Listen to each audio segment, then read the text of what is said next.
croyais que Chainsaw Man c'était un animé de Gunner. J'ai cru. Moi je pensais comme ça avant. Mais c'est pas le cas. C'est vraiment, ce n'est pas le cas. J'ai regardé le film. C'est pas un animé de Gunner. Voilà, je le certifie. Ce n'est pas un animé de Gunner. Alors avant, j'ai regardé l'animé. L'animé, il est bien. Il est plutôt sympa. C'est belle animation, tout ça. Ça pose la prémisse, les personnages, l'univers, le thème, l'intrigue. Donc, vous attendez pas à ce que ce soit super voilà, écrit comme un film de fou malade. Mais c'est super intéressant et ça pose pas mal de choses pour le futur. Donc voilà, j'ai très hâte de la suite. Et en gros, voilà, le film adapte l'arc de Rézé, mais au lieu de faire en série, bah, ils font un film, genre en one shot. Et franchement, c'était incroyable.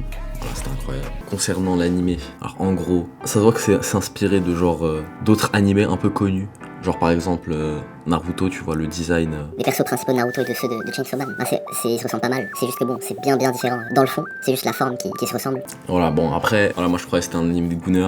En même temps, ça se comprend, il y a des scènes, voilà, les scènes elles sont très particulières, c'est vraiment pas à regarder en famille. Mais en vrai, c'est un peu justifiable. Il y a des scènes, voilà, c'est en quelque sorte c'est justifiable. Voilà, concernant le plot, en gros, on suit Denji, c'est un mec qui... Sa vie, elle est pas folle, c'est que de la misère en boucle. Et à un moment, il rejoint une entreprise de chasseurs de démons. Bah c'est là que sa vie change. Ça y change, il découvre un petit peu l'amour et voilà quoi. Concernant le film, Denji, qui est de base, on va dire, amoureux de Makima, devient amoureux d'une autre fille. En gros, ses sentiments, ils sont un peu conflictuels, en quelque sorte. Et ça, c'est vraiment la forme. C'est-à-dire que ça va pas se passer comme prévu.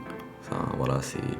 Enfin, plutôt, on apprend assez vite que, voilà, Rézé, elle est pas très nette. Mais voilà, c'est un peu ça le récap. Sinon, l'animation, genre visuellement... Waouh, visuellement, il n'y a vraiment rien à dire. Hein. C'est vraiment exceptionnel. Tu vois les explosions, les lumières et tout, c'est juste trop beau. Après, bon, certaines fois, c'est un peu... Tu comprends pas grand-chose. Mais c'est vraiment pas si grave. Puis c'est assez rare. Enfin, l'anime est super symbolique. Ça joue pas mal sur des petites subtilités, des sortes de métaphores un peu cachées un peu par-ci par-là. Et j'ai trouvé ça très stylé. J'ai trouvé ça très stylé. Et aussi la bande-son, les OST, c'est waouh, juste waouh. D'ailleurs, je le conseille de regarder le film 2 fois, parce que la première fois, il y a plein de choses que tu vas juste pas comprendre, alors que la deuxième fois, tu comprends bien. Genre la scène de la piscine, au début, tu comprends pas trop. Genre t'es en mode, ah ok, ouais, qu'est-ce qui bénit mes oreilles. Et après, quand tu la re-regardes, en ayant fini le film, c'est les larmes aux yeux. Voilà, allez regarder le film. Yo, Salah, can I get your shirt, bro? Yo, Salah. Yo, I'm over here, mate. Salah.